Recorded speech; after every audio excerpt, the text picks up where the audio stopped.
J'en suis où? 11. Subvention municipale supérieure à 23 000 euros. Alors, Pierre. il est la règle pour ces subventions supérieures à 23 000 euros est de les voter et d'autoriser ainsi le versement de ces subventions aux associations. Vous avez la liste, évidemment,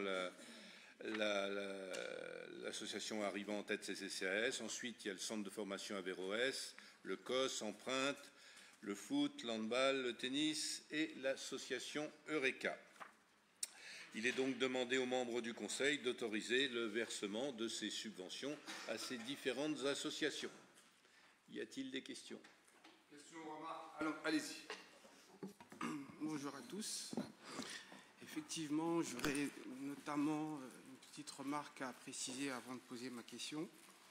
C'est que beaucoup de Goussainvillois se sont levés un matin extrêmement choqués par rapport à la réduction de la subvention que ce club sera imputé. À savoir, non seulement c'est la plus grosse association de la commune, pour le point numéro 1, et premièrement, c'est la première association sportive qui compte près de 1000 licenciés. Ce qui m'interloque un peu, c'est que fut un temps, monsieur le maire était président de ce club, qu'il aimait beaucoup, je pense, et que de voir que 35% en moins dans leur budget, ça s'explique quand même par plusieurs interrogations. Est-ce un problème personnel? Je ne sais pas, peut-être, mais c'est un jeu extrêmement dangereux parce que non seulement ça va freiner le développement de ce club, sachant que c'est le club qui compte une visibilité importante dans le département, qui a quand même une structure et qui a quand même un président, Nasser, qui a quand même fait un excellent travail. Et ma question va être simple. Pourquoi une réduction autant drastique pour ce club? Et surtout, pourquoi il n'y a pas eu réellement d'entente, de discussion avec les dirigeants afin de trouver une solution ou peut-être de leur expliquer pourquoi ce club sera imputé d'un budget qui va amener quasiment ce club dans le néant. Bon, quand je dis néant, c'est peut-être pas le mot adéquat, mais qui va fortement fragiliser le fonctionnement de ce club. Je vais répondre. Alors, pourquoi une baisse de subvention? Parce qu'à ce jour, nous n'avons pas de possibilité d'évaluer à juste titre l'association. Pourquoi? Pourquoi? Parce que nous n'avons pas les documents comptables nécessaires pour l'évaluation. Ah bon? Effectivement. Ils ont été transmis la semaine dernière, pourtant. Pardon? Ils ont été bien transmis la semaine dernière. Il nous manque le bilan comptable. Ils ont été transmis. Ah, vous savez mieux que moi, du coup. Je ne sais pas, ce sont les éléments qui ont été précisés par le président. Bon, très bien. Continuons, il n'y a pas de souci. Ok. Donc, vous savez mieux que moi si j'ai reçu ou pas les documents. D'accord. Okay. Donc là, à ce jour, c'est purement administratif. Donc, votre sous-entendu, est-ce que c'est personnel? Pas du tout. Nous avons eu plusieurs échanges de mails avec l'association. D'accord. Voilà. Et qui ont été... entre guillemets, rester sans réponse. Pourquoi? Parce que les documents que nous demandons ne nous ont pas été parvenus. Jusqu'à aujourd'hui, vous n'avez pas les documents? Non, je n'ai pas les documents. Pas du tout? Pas du tout. Donc, un club qui a été subventionné de près de 110 000 euros depuis 2015 et, comme par hasard, cette année, reçoit une réduction drastique, sous prétexte qu'il manque certains documents, c'est un peu léger, je pense, non? Non. Alors, c'est pas non mais c'est une non, pas du tout. Remarque, alors si moi je peux vous dire. Excusez-moi. Non mais je peux rebondir très rapidement. Alors il y a c'est pas comme si vous juste un instant. Alors moi j'ai entendu deux mots qui m'ont perturbé et qui n'ont pas lieu d'être dans une salle de conseil municipal. C'est des accusations indirectes. Tout à fait. Moi je le dis et j'assume mes propos. Okay. Premièrement, personnel, c'est personnel. C'est personnel, c'est ce que vous avez dit dans vos propos préliminaires, que c'était personnel. Que la raison, elle était peut-être personnelle. Et là, vous réitérez, et là, vous réitérez en plus, en disant quoi, là Sous prétexte. Sous prétexte. Mais où est-ce que vous voulez en venir? Soyez clair, dites ce que vous pensez. Et pour vous dire, non, mais par rapport aux documents allez au bout de avons votre raisonnement.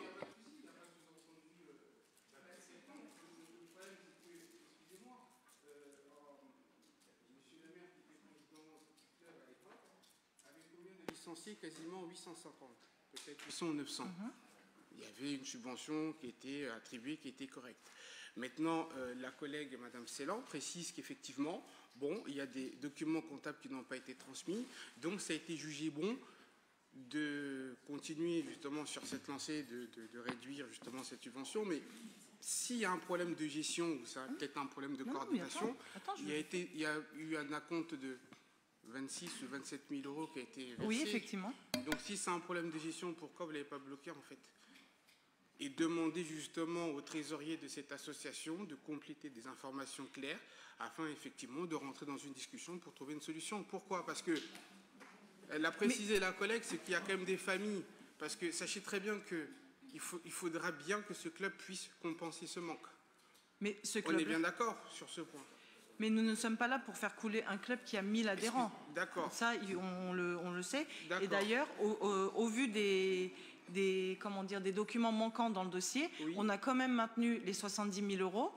Pourquoi nous avons attribué 70 000 euros? Justement en ayant pensé aux 1000 adhérents. Et 70 000 euros parce que, de même strate, autour de nous, ce sont ces montants-là. Maintenant, c'est entre 60 et 90 000 euros qui sont versés sur d'autres communes. Là, au jour d'aujourd'hui, on leur verse quand même 70 000 euros. D'accord? C'est quand même 35% de moins. Après, il ne faut pas jouer que c'est énorme. Mais à partir du moment où l'association pourra... qui nécessite quand même beaucoup de besoins, quand même. Et vous le savez quand même depuis tant d'années. De toute façon... Nous reverrons de toute façon la subvention quand on aura vraiment les documents nécessaires. En 2026, nous reverrons, nous réétudierons le besoin de l'association et bien entendu, si nous avons tous les documents et que nous pouvons évaluer à juste titre l'association, là à ce moment-là, on réétudiera la subvention, bien entendu. Mais ça, est-ce que tu me permets aussi Madame Célan, nous sommes tous des Goussainvillois et c'est une ville qu'on aime bien, qu'on aime tant, d'accord? Et il faut quand même savoir que ce club-là a quand même une gestion quand même importante. Ah bon? Oui, ça voilà. J'en conçois. D'accord. Maintenant, à savoir que pour un problème de communication, parce que je pense qu'à ce jour, il y a des... Alors juste pour être élu à la vie associative, une association qui a quand même autant d'adhérents doit être, entre guillemets, structurée. C'est-à-dire qu'elle doit quand même, Donc avant, c'était pas structuré. Alors, dans l'AG... Melsa, tu me permets d'intervenir. Arrêtez vos accusations. Arrêtez vos accusations, parce que là, vous êtes en train de lui faire dire des choses. Madame Amélie Fontaine, on ne parle pas d'accusation. Excusez-moi, vous laissez personne parler. Non, mais attendez. Excusez-moi. Non, excusez-moi, c'est un point laisse-moi terminer.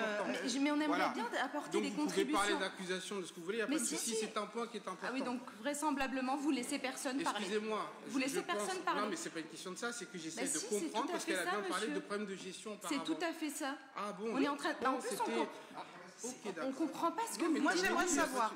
D'accord. Une AG, est-ce qu'une AG a été tenue pour 2024? Non, c'est pas vrai. S'il vous plaît. Non, mais laisse-moi finir. Est-ce qu'une AG a été tenue? Donc l'AG n'a pas eu lieu. Mais je ne sais pas, je vous pose la question. Attendez, puisque vous dites que vous avez plus d'éléments que moi. Donc l'AG n'a pas eu lieu. Alors, laisse-moi intervenir, s'il te plaît, Melsa. Moi, je fais partie du comité de pilotage du club. Je suis dirigeant aussi. Je fais partie du comité de pilotage du club qui a été créé l'année dernière. Oui. On devait avoir une réunion mensuelle et bimensuelle. Oui. Il n'y en a jamais eu. Je suis dirigeant depuis plusieurs années. Je n'ai jamais été invité à une assemblée générale. Il n'y en a pas. Comment il y en a pas? Comment je vous ai vu sur les terrains, monsieur Ouad. Écoutez, bien sûr. Moi, j'y suis toutes les semaines sur les terrains. C'est pas une question de ça. Vous êtes en train de... Est-ce que vous parlez des autres associations qui ont eu une baisse? Le club de tennis, par exemple, vous voulez qu'on parle des autres associations? Ok, une perte de 5 000 euros depuis 2024. Pourquoi? Monsieur Ouana, vous avez posé une question. Je ne vais pas diluer tout un budget de 90 millions d'euros. Vous avez posé une question. Une réponse vous a été apportée. Purement administratif. Je fais fi de tout ce que vous avez dit en parallèle, voilà, ou bien dans vos propos préliminaires, je fais fi de tout ça. Non, je vous rassure, je ne prends rien. Écoutez, monsieur. Écoutez, quand vous parlez de personnel... Est-ce que... Il n'y a pas de problème, voilà. C'est pour ça que je vous réponds. Vous avez posé une question, à savoir, la réponse vous a été faite par l'élu en charge de la vie associative. On vous a répondu. Maintenant, on va vous apporter, on ne va pas inventer une autre réponse. C'est celle-là, la réponse. Elle est purement administrative. Il n'y a rien d'autre que de l'administratif. D'accord? Donc, maintenant, je vous propose de passer au vote. À moins que vous ayez une autre question, en dehors de celle-là. Elle rejoint un petit peu celle-ci, mais je peux m'exprimer aussi. Effectivement, j'ai vu que le club de foot de Goussainville avait une baisse de 35% de sa subvention. Celui du tennis club municipal de Goussainville aussi de 5 000 €, ce qui peut représenter beaucoup pour un budget à 35 000. Ma question c'est, est-ce que vous pouvez me donner le montant total des subventions municipales aux associations depuis 2020 et là aujourd'hui? Alors, aujourd'hui, le total, on est c'est 479 000 € exactement. Oui, c'est ça, c'est le budget total 2025. Et nous avons la même enveloppe depuis que nous sommes... Il faut savoir que là, nous sommes sur les subventions aux associations de plus de 23 000 €. Exactement. Il y a une commission de plus de 23 000 €. Il y a une commission qui se tient avec les 3 élus et les services municipaux. Tous les ans, il y a des associations que nous diminuons et d'autres que nous augmentons. Ceci est corroboré par un bilan d'activité et un besoin de fonctionnement. Je rappelle ici que c'est une subvention de fonctionnement, pas une subvention de projet. J'avais dit en début de mandat que chaque association doit pouvoir évaluer et élaborer son projet, son budget de subvention, et ensuite il y a des subventions exceptionnelles, et bien on va les voter tout de suite après, sur des projets. Donc nous avons dissocié ces deux choses-là. Donc chaque association, nous sommes là pour accompagner et aider les associations à ne pas mélanger ces deux-là. Une subvention de fonctionnement, c'est le besoin récurrent des charges quotidiennes, et ça, une association doit pouvoir nous le fournir de par un bilan et un rapport d'activité, qu'on soit très clair. Si on ne nous fournit pas les éléments, eh ben, il y a des échanges qui sont faits. Si l'association répond aux questions de la municipalité ou du moins des services municipaux, alors là, on arrive à un résultat. Et si nous n'avons pas d'interlocuteur, bon, la chose devient un petit peu plus complexe, tout simplement. Donc, c'est des propositions qui déjà ont été faites par les services municipaux, validées par les élus en commission. En commission. Voilà. En complément du coup, et dans la lignée de ce que disait Monsieur le maire, là on a le budget de fonctionnement, et en tout cas on a un point d'orgue qui est important, c'est qu'il y a le fonctionnement d'un côté et il y a les actions. Les actions sont financées notamment par l'enveloppe des 400 000 € dont je parlais, la politique de la ville, la cité éducative, le club de tennis que vous évoquez notamment, fait énormément d'actions politiques de la ville. Et j'ai le bonheur en tout cas à les suivre grandement sur des subventions politiques de la ville qui n'ont pas encore été votées et seront soumises à ce conseil municipal, mais j'ai grand plaisir à suivre donc le club de tennis, que ce soit en cité éducative, en politique de la ville, puisqu'ils font des actions, notamment hors les murs, notamment dans les écoles, des actions qui sont fortement appréciées. Et pour le coup, notre travail à nous, en tout cas, et cette commission dont parlait Monsieur le maire, c'est d'avoir une vision globale de cette association, de l'accompagner au mieux. Qu'est-ce qui relève du fonctionnement? Loyer, salaire de fonctionnement, etc. Qu'est-ce qui relève de l'action? Et nous accompagnons également, nous souhaitons accompagner sur l'action, puisque ça permet à l'association de ne pas se mettre en danger d'un point de vue budgétaire et de pouvoir aller sur du projet qui va toucher directement les Goussainvillois. C'est notre approche, en tout cas, que l'on souhaite. D'ailleurs, on parlait du club de foot juste avant. Je serais très heureux aussi d'accompagner le club de foot sur la politique de la ville. On l'a déjà fait en 2023. J'espère qu'on aura encore plus d'actions au vu du nombre de licenciés pour avoir des actions hors les murs et en tout cas profiter de l'impact qu'ils ont sur la jeunesse goussainvilloise. Et là-dessus, et pour finir là-dessus, aujourd'hui, on a mis en place une critérialisation, un travail administratif qui est très fin. Je remercie l'ensemble des services sport, vie associative, politique de la ville qui travaillent sur le sujet. Nous, élus, nous sommes mobilisés, nous participons à l'ensemble des AG de ces associations-là avec qui nous avons plaisir et bonheur de travailler. Nous avons des échanges réguliers. Si je prends, il y a des associations que je ne vais pas nommer là, avec qui on a eu des échanges assez francs. On a parlé de besoins de l'association, on a parlé de comment nous, ville, on pouvait accompagner plus, comment on pouvait aussi accompagner l'association à mieux équilibrer son budget, à mieux étaler son budget. Et sur la base de ces éléments, avec des éléments comptables, administratifs, nous donnons les dotations des associations en prenant en compte leur budget. Il n'y a absolument pas, en tout cas, et ça c'était important que les Goussainvillois l'entendent, on s'interdit toute politique, en tout cas dans ce sujet associatif, puisque l'enjeu est beaucoup trop fort pour les Goussainvillois. Donc c'est vraiment des sujets administratifs, des critères administratifs qui nous amènent, en fonction du budget municipal, qui n'est pas du tout en baisse, si c'était le sens de votre question, à donner les dotations à ces associations pour faire en sorte que ces bénévoles, pour la plupart, puissent apporter le meilleur service aux Goussainvillois. Ok, donc si je résume bien, pour être clair, en gros, vous avez divisé en deux les subventions qui sont de fonctionnement et de projet. Si c'est demandé demandé sur du projet, vous atteindrez sûrement la même subvention pour le FCG ou peut-être le tennis club. Et on reste sur le même budget total association depuis votre élection. Plus. Si vous allez sur le tennis club, si vous allez sur le tennis club, par exemple, qui émarge beaucoup sur la politique de la ville. C'est les deux qui sautent forcément. Bien sûr. C'est des associations qui ont d'autres subventions sur la politique de la ville, qui émargent et sur des subventions de projets et d'actions. Là-dessus, très clair. Il y a un budget pour les actions et pour les projets. Très bien. Je vous avoue, c'est vrai que moi, en voyant la croissance du nombre de licenciés pour le FCG et de voir que là, il y avait que 70 000 euros, il y avait de quoi être un peu inquiet en se disant il y a de plus en plus de licenciés, de moins en moins de budget. Ça paraissait. Comme je dis, c'est purement administratif. Comprenez du coup la question. Alors, j'invite. Vous savez, une municipalité a des devoirs et des obligations. Une association a des devoirs et des obligations. C'est tout. Des devoirs et des obligations. Il y a deux choses dans une association. Dans une association, il y a deux choses. Il y a le volet purement administratif, d'accord ? C'est-à-dire un président, un trésorier, un secrétaire, et peut-être plus large, secrétaire adjoint, etc., etc. On est tenu, quand on est président ou il y a un bureau d'une association, quelle qu'elle soit, de remettre des documents pour que la municipalité puisse justifier des subventions, tout simplement. Ce n'est pas plus compliqué que ça. Il n'y a pas d'autre chose. C'est purement administratif. Et je le maintiens encore ici. Je n'ai aucun projet sportif, éducatif et social de cette association depuis le début du mandat. Peut-être qu'ils en ont un, je ne dis pas le contraire, mais moi je n'ai jamais reçu leur projet sportif. Donc c'était que dernière question et ensuite on... Oui, parce que du coup c'était que du budget de fonctionnement les années précédentes aussi. Et les années précédentes, par contre, vous aviez tous les papiers. Auparavant, si vous vous souvenez, les associations de plus de 23 000 euros avaient une obligation de CAC, qui maintenant a été supprimée depuis que nous sommes arrivés. Voilà.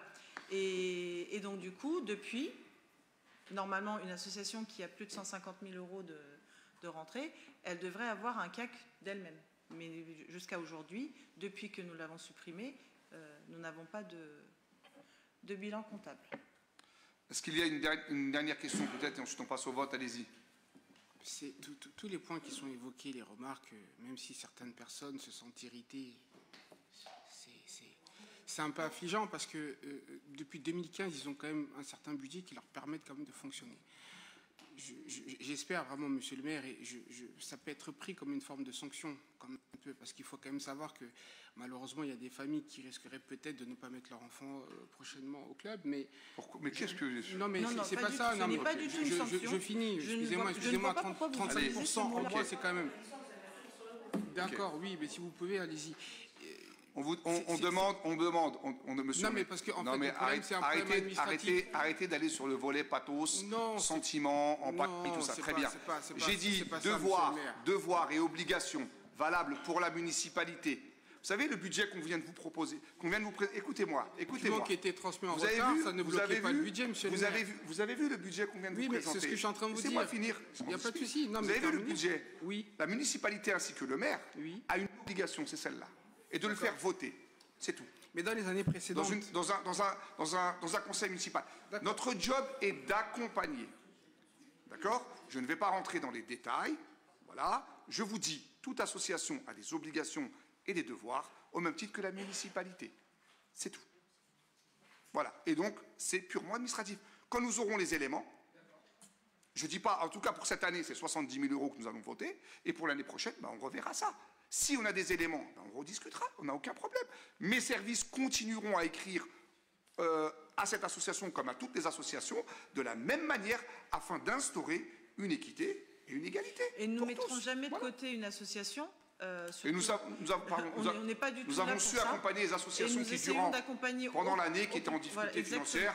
Certaines sont venues en cours d'année. Nous avons voté l'année dernière des subventions exceptionnelles pour leur permettre de sortir des difficultés dans lesquelles elles étaient. Et vous me dites la plus grosse association, mais ce que je veux dire, c'est que on accompagne toutes les associations, qu'elles soient petites ou grandes. Très bien. Donc, je vous propose de passer maintenant au vote. Donc, qui est contre? Très bien. Qui s'abstient? Et qui est pour? Donc, un contre, une abstention et le reste, c'est pour. C'est bon? Alors, les délibérations 18 et 19 étant très longues, j'ai fait un petit résumé. Si jamais vous avez des questions, j'y répondrai évidemment. Alors, la délibération, elle concerne l'aménagement du parc du Bois du Seigneur et elle vise à arrêter le bilan de la concertation préalable. Donc, pour rappel, même si on en a parlé de nombreuses fois, je pense que c'est important de le rappeler, ce site excentré du centre-ville, c'est une ancienne carrière de sable exploitée par la société SPAT entre 92 et 2025. Puis remblayé et laissé à l'abandon. Depuis, ce site il a été envahi par des dépôts sauvages une importante quantité de déchets. Aujourd'hui, c'est une réelle décharge à ciel ouvert. Il y a eu également de nombreuses occupations illicites, diverses nuisances, du quad, du braconnage, de la mécanique sauvage. Voilà. Tout au long de ces années, il y a de nombreuses personnes véreuses qui ont déposé continuellement sur le site. C'est ce qui fait qu'aujourd'hui, on a cette situation extrêmement alarmante. Néanmoins, en mars 2022, on y a recensé 9500 mètres cubes de déchets, j'insiste, c'est énorme, qui ont été chiffrés, je le dirai après, pour un retrait de 1, donc le retrait des déchets, la dépollution du site a été chiffrée à 1,5 million d'euros. Et encore, c'est en partant du principe qu'on n'a pas des déchets dangereux, amiantés, etc. sur le site. Pour l'instant, ce n'est pas le cas. Donc voilà. Un arrêté municipal il a interdit son accès en avril 2023 pour limiter justement ces dégradations. Et le site il a été entièrement sécurisé. Donc avec ses 30 hectares, ce qui représente quand même 15 fois le parc de l'Aune, ce site il a le potentiel de devenir un espace naturel unique et un véritable poumon vert pour la ville. C'est l'ambition de la municipalité en tout cas. D'autant plus que Goussainville manque d'espace vert. On nous l'a dit maintes et maintes fois. Pour les personnes qui sont venues à la réunion publique, je ne pense pas que vous étiez là. Du coup, à la réunion publique, j'ai expliqué pourquoi. Parce que auparavant, il n'y avait pas vraiment de logique d'architecture. C'était vraiment des juxtapositions de quartiers sans réelle connexion, sans vraiment penser connecter ces quartiers avec des espaces verts. Donc le projet, il vise à rendre accessible aux habitants un site naturel, et à le connecter au cheminement existant de la vallée du Croult et du Vieux-Pays. Voilà, je l'avais dit aussi de nombreuses fois et je l'ai redit dans la réunion publique. C'est vrai que l'ambition, c'est de créer vraiment une continuité écologique, une vraie colonne vertébrale verte sur ce site-là, donc avec les jardins familiaux qui sont au-dessus, la vallée du Croult qui est à l'est. Donc, ce projet, comme je disais, il s'intègre aussi également dans le projet Agoralim, porté par la société Semaris, dont on a aussi longuement parlé, qui ambitionne de valoriser durablement les produits alimentaires frais dans la région. Le Bois du Seigneur, lui, complétera cette dynamique, justement, avec, je viens de le dire, les jardins partagés, qui sont aussi sur la même thématique, un festival de l'alimentation durable. Donc, on a eu une édition il y a 2 ans et il y en a une qui va se dérouler cette année. Un tiers-lieu dédié au bien manger dont mon collègue a parlé tout à l'heure, le PTCE, un centre de formation et l'implantation d'activités agricoles. Donc la concertation préalable, venons-y. Donc elle a été menée de juillet 2022 à février 2024, c'est quand même colossal, 2 années de concertation.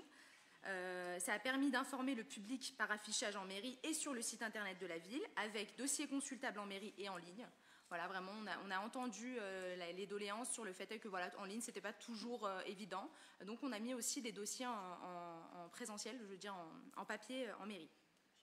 Donc, les habitants ont pu largement s'exprimer via un cahier de concertation, un courriel dédié, un stand d'information lors de Goussainville-Plage en juillet 2022, une balade exploratoire sur site en octobre 2022. Pour ceux qui étaient présents, c'était vraiment très intéressant et très enrichissant. Et puis, malheureusement aussi, ça nous a permis de voir l'ampleur des déchets sur place.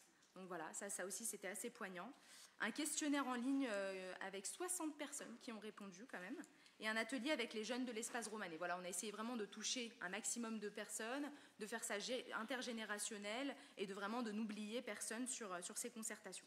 Donc elle a permis de dégager des équipements Donc je vais les lire vraiment en détail. Je pense que ça c'est important, si je retrouve ma feuille. Et puis c'est important aussi de dire que vraiment, la totalité des équipements qui sont cités dans la délib, c'est vraiment des demandes des habitants. On a gardé toutes les demandes. Bon, bien sûr, s'il y avait un seul vote, bon, on ne l'a pas pris en compte. Mais vraiment, les équipements qui ont été choisis par les habitants en masse, en majorité, on les a intégrés dans le projet. Donc pour les espaces de promenade, ça comprend des cheminements enherbés, un labyrinthe de verdure et une pergola végétalisée. Voilà, c'est vrai que je ne l'ai pas dit, mais c'est important pour nous. Et je parle vraiment sous le contrôle de Monsieur le maire, mais c'est important pour nous de garder un site dans son jus. Il faut vraiment que ce soit quelque chose de naturel, de pas artificialisé. C'est important, on n'a pas ce parc-là sur le reste de la ville, c'est un parc d'une grande ampleur, c'est colossal, 30 hectares. Donc voilà, vraiment là, l'ambition sur ce site, c'est vraiment de garder le parc dans son jus. Donc pour les mobilités, donc des chaises longues, des tables de pique-nique, un belvédère et une table d'orientation. Pour ceux qui peuvent aller au parc des Trois-Vallées, il y a déjà ça, c'est magnifique. Des toilettes sèches, bien évidemment, parce que c'est plus écologique. Des corbeilles, bien sûr. On invite tout le monde on vous invite à les utiliser, bien évidemment. Un espace pour food truck, donc qui sera à l'entrée du site, voilà, pour déjeuner, pour prendre un petit encas. Une signalétique sur l'ensemble du site. Des passages sélectifs, piétons, poussettes, vélos. C'est important aussi parce que sinon, voilà, le site, comme je vous ai dit, c'est important de le garder dans son jus. Donc le plus important, c'est de ne pas favoriser non plus beaucoup trop de déplacements et toutes sortes de mobilités. Voilà. Un stationnement paysager côté chemin du Tillet. Pour l'espace agricole, la ferme pédagogique a été grandement choisie. On en est ravis parce que c'était une ambition du maire. Donc notre ferme pédagogique, on va la concrétiser. Un espace de maraîchage, un espace clos d'environ 5 hectares qui sera mis à disposition d'une structure spécialisée. Et comme j'ai dit tout à l'heure, c'est aussi pour faire la connexion avec Agoralim et l'alimentation durable. Plus de 300 arbres de haute tige, vraiment c'est énorme. Et 100 arbres fruitiers, ça va permettre aussi voilà, d'apporter un certain cachet à ce parc, un cachet naturel évidemment. Et pour ce qui est des sports et des jeux, bien évidemment, nos jeunes, ils ont demandé du sport, des jeux. Donc une aire de jeu pour enfants, pour les 2-12 ans, un toboggan dans la pente, un parcours de santé et un terrain de volley. Voilà, c'était un peu long, mais c'était important vraiment de le dire, parce que 2 ans de concertation, je pense que ça vaut le coup de s'y attarder. Voilà. Une dernière réunion publique s'est tenue le 12 février 2025. On a tiré le bilan de la concertation. Il y avait de nombreux habitants. Je pense qu'on était autour de 60 ou peut-être 70 habitants. C'était très enrichissant, c'était super. Et les habitants posaient leurs questions. Le commissaire enquêteur était sur place. Donc vraiment, c'est dommage parce que vraiment, on n'a pas eu les personnes qui se sont plaintes du projet dans le dossier d'enquête. Ces personnes-là n'étaient pas présentes malheureusement sur l'enquête publique, mais le commissaire enquêteur était là, sur la réunion publique, je veux dire. Donc c'était l'occasion aussi pour lui poser des questions directement. Voilà, c'est tout pour moi. Donc le conseil municipal aujourd'hui, donc il est demandé aux membres du conseil municipal de tirer le bilan de la concertation préalable, tel qu'annexé à la présente délibération, de décider de tirer un bilan positif de la concertation tel qu'il est relaté en annexe et de l'approuver, d'autoriser le maire à signer toutes les dispositions nécessaires à la mise en œuvre de la présente délibération. Bien sûr. Alors, moi, je vais compléter un petit peu les propos, et merci, Alizée, c'est très clair. Simplement, je vais faire un petit discours un peu plus politique, un discours urbi et orbi, parce que les principaux protagonistes ne sont pas là. Ouais, ça signifie intérieur et extérieur en fait. Et on a la chance d'être en direct sur Facebook et effectivement les principaux protagonistes ne sont pas là. Donc enfin, on va leur transmettre aussi un message. Monsieur Bourakba en l'occurrence, pour le citer, puisqu'il a cité certaines choses au niveau du Bois du Seigneur sur les fouilles archéologiques. Et sur les réseaux, il est venu voir aussi le commissaire enquêteur pour pouvoir faire des remarques. En l'occurrence, il faut savoir de quoi on parle quand on parle de fouilles archéologiques. Effectivement, il a énuméré certaines choses. Il faut savoir que la DRAC nous a répondu. La DRAC, c'est la Direction régionale des affaires culturelles. Et des fouilles archéologiques ont bien été faites de 93 à 96. Nous avons ici un mail qui stipule clairement en disant que les vestiges mis à jour ont été fouillés et ont donc maintenant disparu. Forcément, ils les ont retirés. Parce qu'ils ont été retirés. Donc il ne faut pas émettre de fausses informations sur les réseaux, puis ce soit repris, etc. Donc il faut être précis, factuel sur certaines choses qu'on dit. Parce que nous, à partir du moment où nous cite des choses comme ça, nous, on va faire un vrai travail de recherche. on va solliciter les directions régionales qui travaillent sur ce sujet et on va travailler dessus. Et effectivement, nous l'avons fait. Donc, il faut faire attention. Qui plus est, à partir du moment où c'était fait, il n'y a plus d'enjeu, puisque les fouilles archéologiques ont été clos. Il n'y a plus de cet enjeu. Et d'un discours plus politique maintenant, ces remarques-là nous interpellent, dans la mesure où il a siégé au conseil municipal de 2009 à 2014, me semble-t-il, en tant qu'écologiste, avec plusieurs des participants, et rien n'a été fait sur le bois du Seigneur. Donc aujourd'hui, venir nous dire qu'il y a des fouilles archéologiques, attention, il crie au loup, alors que lui-même, la majorité à l'époque, n'a absolument rien fait sur le bois du Seigneur. Ils ont laissé les choses se dégrader. Qui plus est, en plus, en tant qu'écologiste, ça me pose des questions. Quand on voit l'ANRU des Grandes Bornes, 150 logements démolis, 450 ou 400 reconstruits. Là où nous avons des espaces verts, tout est bétonné aujourd'hui. On a minéralisé les Grandes Bornes. Il fallait voir la réunion publique qui a eu lieu. Tout le monde s'est insurgé. Malheureusement, le mal a été fait. Pourquoi? Parce qu'il y a une politique qui a été mise en place à l'époque par M. Chiabodo et M. le maire de l'époque, M. Alain Louis. Et bien, en fait, c'est des erreurs. Et lui ne sait pas. Enfin, il n'a rien dit à ce moment-là. C'est ça qui est fou, quoi. Il est écologiste, mais on démolit des parcs paysagers aux Grandes Bornes, on laisse, on bétonne. Et aujourd'hui, il y a un parc que nous mettons en place avec d'énormes déchets, pour retirer les déchets, il faut compter 1,5 million d'euros, ce qui est énorme, hein. Et il s'offusque sur ça. Voilà, c'est complètement contradictoire. Du coup, je m'interroge sur sa posture politique et, de fil en aiguille, ces remarques-là qui sont faites d'un point de vue technique sur les fouilles archéologiques ne valent pas grand-chose, en fait. Alors, je tiens à apporter un complément, et merci, c'est important de le dire, tu as raison, mais vraiment, je tiens à rassurer, voilà, il faut prendre du recul par rapport à tout ce qui a été dit. Je tiens à rassurer tout le monde, il y a une étude d'impact qui est réalisée, les autorités compétentes sont saisies, notamment la DDT, la DRIAT. Donc aujourd'hui, ces autorités compétentes, elles ont été saisies. Elles ont émis, notamment par exemple sur la dérogation d'espèces protégées, elles ont émis un avis favorable en décembre 2024. Donc aujourd'hui, voilà, prenons de la hauteur. Il y a, évidemment, tu as raison, il y a des fausses informations qui ont été divulguées. Voilà, ne vous laissez pas prendre au jeu de ça. Pour ce qui est des fouilles archéologiques, vraiment, est-ce qu'il y a vraiment besoin de s'en attarder? Non, parce que vraiment, même dans le dossier, la conservatrice en chef du patrimoine des services de la direction des affaires culturelles, elle a été saisie. Elle a clairement dit qu'il y avait, aujourd'hui, pas lieu d'émettre des prescriptions d'archéologie préventive. Voilà, aujourd'hui, il n'y a pas de sujet, on prend de la hauteur. Je rassure juste pour dire que on ne se tourne pas les pouces, on saisit les autorités compétentes parce qu'on est comme ça, on est pragmatique, on laisse les personnes compétentes faire leur travail, on ne se prétend pas expert environnemental, en tout cas on ne se substitue pas aux services de l'État. Donc voilà, aujourd'hui les services de l'État ont un regard là-dessus, leur regard est assez favorable et c'est ce qu'il faut retenir. Aujourd'hui le site c'est une décharge, on va l'aménager pour l'améliorer, c'est ce qu'il faut retenir. On va l'améliorer, ça va devenir un parc naturel magnifique pour les habitants. Voilà ce qu'il faut retenir. Aujourd'hui, on ne va pas s'attarder sur les fouilles archéologiques qui ne sont pas. S'il y en avait, on s'y attarderait. Il n'y en a pas, on ne s'y attarde pas. Voilà, tout simplement. Et si je peux compléter, Alizée, juste, je voulais dire que les habitants sont largement concertés sur ce genre de projet, puisqu'on a plusieurs conseils, que ce soit les conseils de voisinage, les conseils des anciens, conseils des jeunes, tous ont été concertés par rapport à ce projet. Et il y a aussi les concertations publiques où il ne faut pas hésiter à venir et poser vos questions, justement, si vous avez des inquiétudes ou quoi que ce soit. C'est là qu'il faut se saisir de son droit de parole. On est une majorité qui concerte les gens et il faut en profiter, surtout sur des grands projets de cette envergure qui vont concerner l'ensemble des habitants et même plus que ça. Voilà, c'est ce que je voulais dire. Y a-t-il des questions? Oui, je reviens à ce que disaient Mme Fontaine et M. Ziga en prise de hauteur. Je n'ai pas compris pourquoi on était arrivé au procès ou à parler de quelqu'un qui n'est pas présent actuellement là dans la salle du Conseil. qui n'est pas élu. Est-ce que vous avez une remarque sur la délibération? Non, mais vous venez de me faire perdre un quart d'heure pour parler de rumeurs qui sont diffusées sur Internet. Des rumeurs, ce sont des écrits. Je crois que vous avez un problème de français, vous.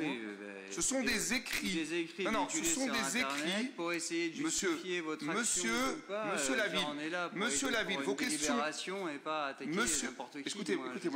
Écoutez-moi. Si on répond à tout ce qui est diffusé sur Internet. Ou vous m'écoutez ou je vous coupe le micro, s'il vous plaît. Voilà. D'accord? Si vous n'êtes pas content, vous savez ce qu'il vous reste à faire.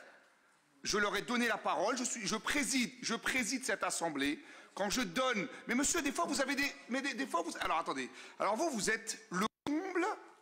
Vous c'est un comble. Vous n'êtes présent à aucune réunion... Non, mais attendez, laissez-moi parler.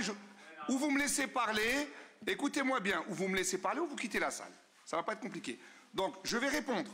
Quand je donne la parole est attribuée. Des fois, vous dites des stupidités aussi. Hein.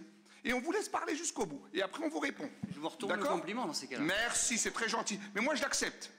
D'accord? Donc, des fois, vous dites... Là, on vous a fait...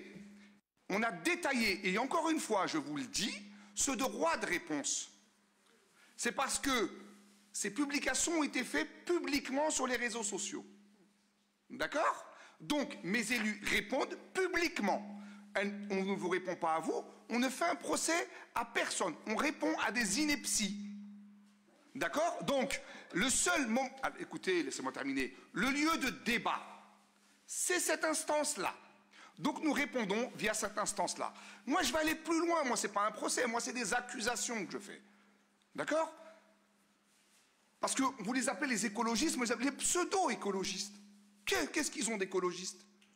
2009, 2014, présent, j'ai revu le conseil, j'ai tout revu.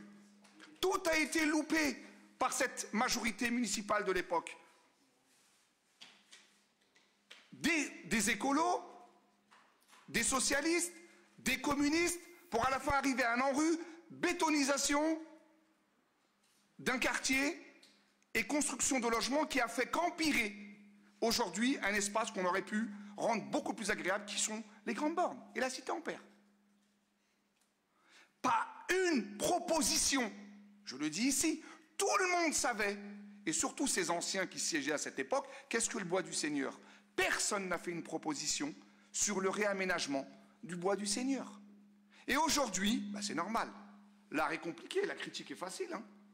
Critiquer, c'est facile aujourd'hui. Et on nous parle de quoi? D'archéologie. Ah, j'ai envie... Mais qu'est-ce que j'ai rigolé quand j'ai lu? Mais c'est de la foutaise, quoi. À un moment, il faut être sérieux. Nous, on a été sérieux. Mes élus ont été sérieux. Cette présentation, elle est complète. J'ai rarement vu en conseil municipal, et ça fait depuis 2014 que je siège jusqu'à aujourd'hui, une présentation aussi claire, limpide, détaillée d'un projet. Moi-même, j'ai bu leurs paroles, là. Je viens de les boire, les deux. C'est exceptionnel. Donc, on peut se féliciter qu'en entrée de ville, on va avoir un parc qui fait 30 hectares, dans lequel les futures générations pourront aller se détendre, les personnes âgées, avec un espace de restauration, des espaces de jeu, des parcours de santé, etc., etc. Un poumon, un vrai poumon vert pour Goussainville. Concerté intégralement, effectivement. Donc, oui, monsieur, c'est un espace ici dans lequel nous répondons à des oppositions, je vais rester poli, mais j'ai envie de dire stérile, pour rester le plus poli possible, sur des polémiques dans lesquelles, quand vous étiez au pouvoir, eh bien, il fallait le faire. Il fallait les faire, ces études archéologiques. Et en plus, on a des éléments qui disent bien que c'est terminé, on passe à autre chose. Et puis, j'ai envie de dire aussi à ces personnes-là, et moi je le dis ici, eh bien, il faut venir quand il y a des réunions publiques, où il y a des experts, des ingénieurs qui sont là pour vous répondre. Les Goussainvillois prennent le temps de se déplacer. Et les élus, certains élus, ou certains partis politiques, ou groupements politiques, qui représentent la population, ne se déplacent pas pour faire entendre leur voix. Et après, ça vient en conseil municipal ou sur les réseaux sociaux critiquer. Eh bien, nous répondons. Donc, merci pour vos réponses claires, limpides, et on ne peut plus détailler. Est-ce que je peux ajouter un tout petit élément? Tu peux. En plus, pardonnez-moi, mais je suis obligée de m'arrêter sur ça, c'est pas des rumeurs, puisque j'ai échangé avec le commissaire enquêteur, la personne qu'on a citée, elle a déposé 6 remarques sur le projet, dans l'enquête publique. Donc ce n'est pas des rumeurs, monsieur, c'est officiel. La personne a déposé des contributions dans l'enquête publique. Et ce n'était que des contributions pour freiner le projet. C'est-à-dire que, si, je peux vous les lire, hein. Je peux vous en lire une partie. Non, mais je vous le dis. Mais je peux vous lire les publications Facebook, parce que j'imagine que c'est exactement ce qui a été déposé dans l'enquête publique. J'imagine. C'est exactement pareil. Mais bon, nous demander dans les publications Facebook de mettre fin au projet, de mettre sur pause le projet, je trouve ça aberrant. C'est-à-dire que, comme vient de l'expliquer le maire, personne ne s'est indigné de l'état dans lequel est le site aujourd'hui. Par contre, il dépose 6 remarques. Écoutez, non, mais on est, excuse-moi, Alizée, on est un peu dans le même, tu sais, dans le même process que les jardins familiaux. Exactement. C'est-à-dire qu'ils étaient là quand les jardins familiaux étaient exploités par des familles, par des dizaines de familles. Ils étaient là aux affaires, de 2009 à 2015, voire avant, peut-être 95-2001. Ils étaient là. Ils n'ont jamais, se sont jamais manifesté un espèce ou un pseudo-danger pour les familles qui exploitaient. Et quand nous, on a transformé ça et qu'on a aménagé ça et qu'on a permis à plus de familles d'exploiter, ben bizarrement, ça devient pollué. Tout à fait. Alors qu'avant, c'était pas pollué. Donc je vous invite à arrêter la fumisterie des fois. Il faut être sérieux. Tout à fait. Vous dites c'est des rumeurs, mais je vous invite à retourner sur les réseaux sociaux. Il a posté la totalité de ses contributions. C'est là que j'ai pu en prendre connaissance. Et je vous le dis, ce n'était que des contributions pour freiner le projet. Et donc, quand on est de bonne, la solution ? Et quand on est de bonne composition et qu'on est dans une opposition constructive, avant de mettre des absurdités sur les réseaux qui n'ont ni fondement ni rien, on vient discuter avec les élus pour avoir les réponses. Une fois qu'on n'a pas les réponses et qu'on a réussi, c'est-à-dire qu'on a bloqué les élus de la majorité en leur disant bah, en gros, vous n'avez pas su nous apporter des réponses qui nous convainquent, à partir de là, on communique. C'est ça qui est intéressant. Mais ce n'est pas de communiquer, pour freiner, comme par hasard, à une échéance électorale qui ont dit non. Je vous propose de passer au vote. Qui est contre ? Qui s'abstient ? Qui est pour ? Merci.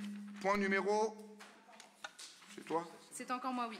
Donc la délibération 19, elle concerne l'enquête publique dont on vient de parler sur la demande d'autorisation environnementale pour l'aménagement du bois du Seigneur. Donc bon, je ne vais pas vous refaire la présentation et la contextualisation du projet. Donc c'est composé de 18 parcelles, presque toutes communales. Elle est actuellement fortement polluée et dégradée, comme je l'ai dit. L'objectif, donc, c'est d'en faire un parc urbain avec des espaces agricoles, une zone de compostation et pour la biodiversité. C'est important de le répéter parce que là, c'est dans le cadre de l'enquête publique et de la demande d'autorisation environnementale, tout en le connectant au cheminement piéton de la vallée du Croult et du Vieux-Pays. J'en ai parlé tout à l'heure, 1,5 million couvrant la dépollution et l'aménagement du site et une ouverture progressive du parc envisagée à partir du second semestre 2026. Voilà, l'idée c'est que le projet va être phasé. On le fait aussi parce que ça fait partie des recommandations des autorités environnementales. Voilà, pour éviter de bousculer les espèces qui sont présentes sur le parc, on va phaser le projet. Et donc, dès la fin de la première phase, les Goussainvillois pourront jouir de ce parc et s'y rendre. Voilà. Donc, ODC a déposé une demande d'autorisation environnementale et un permis d'aménager en avril 2024. Après consultation des services compétents, le dossier a reçu un avis de recevabilité en décembre 2024. En janvier 2025, un arrêté préfectoral a ouvert l'enquête publique sur cette demande qui s'est déroulée du 10 février au 14 mars, donc qui se finit dans 2 jours. Le conseil municipal doit rendre un avis sur cette autorisation dans les 15 jours suivant la clôture de l'enquête. Le dossier ne présentant pas d'observation particulière, le projet est jugé essentiel pour la ville, répondant à un fort besoin d'espaces verts aménagés et accessibles. Il inclura des équipements innovants pour Goussainville et sa région, tels qu'une ferme pédagogique, un belvédère avec vue sur la plaine de France et Paris, un parcours de santé et un labyrinthe de verdure. En s'intégrant au parc naturel urbain des Trois-Vallées, j'en ai parlé tout à l'heure, c'est vraiment une continuité. Il offrira un îlot de fraîcheur précieux face au réchauffement climatique, c'est très important d'en parler, relié aux différents quartiers de la ville et aux communes voisines. Je crois que c'est à peu près tout. Hop. Donc, il est ainsi demandé aux membres du conseil municipal de donner un avis favorable sur le dossier présenté par la société ODC de demande d'autorisation environnementale pour l'aménagement d'un parc de loisirs sur le bois du Seigneur situé sur la commune de Goussainville. Oui. Le 1,5 million nécessaire dont vous parliez sera entièrement à la charge de la ville ? C'est une très bonne question, merci de la poser. On l'a expliqué durant la réunion publique, puisque la société ODC était présente. C'est un projet qui coûte 0 à la ville. C'est un projet à 0 €. C'est financé exclusivement par la société ODC au travers des remblais de terres inertes. Je précise vraiment, ce ne sont pas des terres polluées, ce sont des terres inertes qui sont faites sur le site. Donc alors, évidemment, pas de contribution de la ville, mais le budget il n'est pas infini, on a une enveloppe, donc plus on dépollue, moins on pourra mettre d'équipements sur le site. Aujourd'hui, l'arbitrage qu'on a arrêté, c'est ce qu'on pense prévisionnel pour l'enveloppe qu'on a, mais si on trouve des déchets, plus de déchets qu'on n'a pas trouvé parce qu'au moment où on a creusé, on en a trouvé, ça pourrait amoindrir l'enveloppe d'équipement. À ce moment-là, on en reparlera pour une contribution ville, tout simplement. Ok, très bien. Je pense que si avec un projet comme ça, mettre 100 000 ou 200 000 € d'équipement, je pense qu'on ne se pose même pas la question. On le fait. Très bien, merci beaucoup. Plus d'autres interventions.